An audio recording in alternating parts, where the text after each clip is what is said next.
N. Interesting for science to watch the mental changes of individuals, on the spot, but, are you an alienist? I interrupted. Every doctor should be a little, answered that original, imperturbably. I have a little theory which you messers who go out there must help me to prove. This is my share in the advantages my country shall reap from the possession of such a magnificent dependency. The mere wealth I leave to others. Pardon my questions, but you are the first Englishman coming under my observation. I hastened to assure him I was not in the least typical. If I were, said I wouldn't be talking like this with you. What you say is rather profound, and probably erroneous, he said, with a laugh. Avoid irritation more than exposure to the sun. Adieu. How do you English say, goodbye? Ah. Goodbye. Adieu. In the tropics one must before everything keep calm. He lifted a warning forefinger. Do calm, do calm. Adieu. One thing more remained to do, say goodbye to my excellent aunt. I found her triumphant. I had a cup of tea, the last decent cup of tea for many days, and in a room that most soothingly looked just as you would expect a lady's drawing room to look, we had a long quiet chat by the fireside. In the course of these confidences it became quite plain to me I had been represented to the wife of the high dignitary, and goodness knows to how many more people besides, as an exceptional and gifted creature, a piece of good fortune for the company, a man you don't get hold of every day. Good heavens! And I was going to take charge of a 2-penny halfpenny river steamboat with a penny whistle attached. It appeared, however, I was also one of the workers, with the capital, you know. Something like an emissary of light, something like a lower sort of apostle.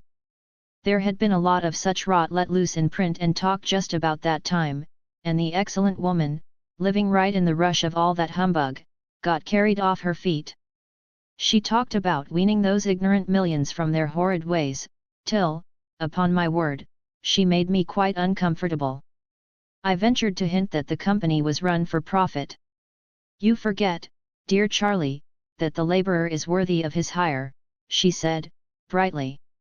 It's queer how out of touch with truth women are. They live in a world of their own, and there has never been anything like it, and never can be. It is too beautiful altogether, and if they were to set it up it would go to pieces before the first sunset. Some confounded fact we men have been living contentedly with ever since the day of creation would start up and knock the whole thing over. After this I got embraced, told to wear flannel, be sure to write often, and so on, and I left. In the street I don't know why a queer feeling came to me that I was an impostor. Odd thing that I, who used to clear out for any part of the world at 24 hours notice, with less thought than most men give to the crossing of a street, had a moment, I won't say of hesitation, but of startled pause, before this commonplace affair. The best way I can explain it to you is by saying that, for a second or two, I felt as though, instead of going to the center of a continent, I were about to set off for the center of the earth. I left in a French steamer, and she called in every blamed port they have out there, for, as far as I could see, the sole purpose of landing soldiers and custom house officers. I watched the coast. Watching a coast as it slips by the ship is like thinking about an enigma. There it is before you, smiling, frowning, inviting, grand, mean, insipid, or savage, and always mute with an air of whispering, "Come and find out." This one was almost featureless, as if still in the making, with an aspect of monotonous grimness. The edge of a colossal jungle, so dark green as to be almost black, fringed with white surf, ran straight, like a ruled line, far, far away along a blue sea whose glitter was blurred by a creeping mist. The sun was fierce, the land seemed to glisten and drip with steam. Here and there greyish-whitish specks showed up clustered inside the white surf, with a flag flying above them perhaps.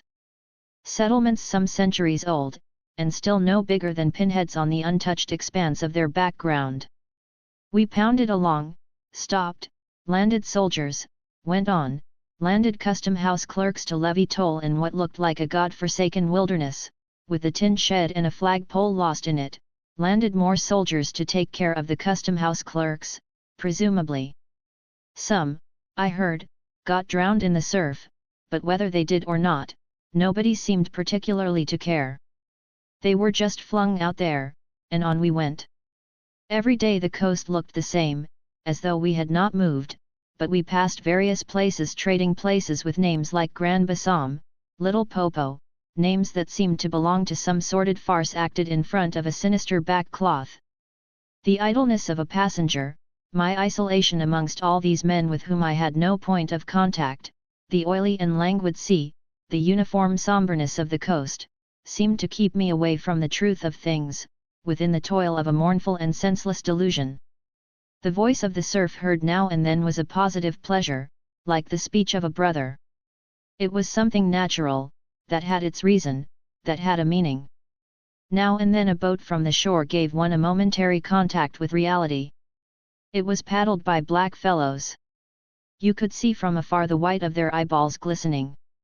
They shouted, sang, their bodies streamed with perspiration, they had faces like grotesque masks, these chaps, but they had bone, muscle, a wild vitality, an intense energy of movement, that was as natural and true as the surf along their coast. They wanted no excuse for being there. They were a great comfort to look at. For a time I would feel I belonged still to a world of straightforward facts, but the feeling would not last long. Something would turn up to scare it away. Once, I remember, we came upon a man of war anchored off the coast. There wasn't even a shed there, and she was shelling the bush. It appears the French had one of their wars going on thereabouts. Her ensign dropped limp like a rag, the muzzles of the long 6-inch guns stuck out all over the low hull, the greasy, slimy swell swung her up lazily and let her down, swaying her thin masts.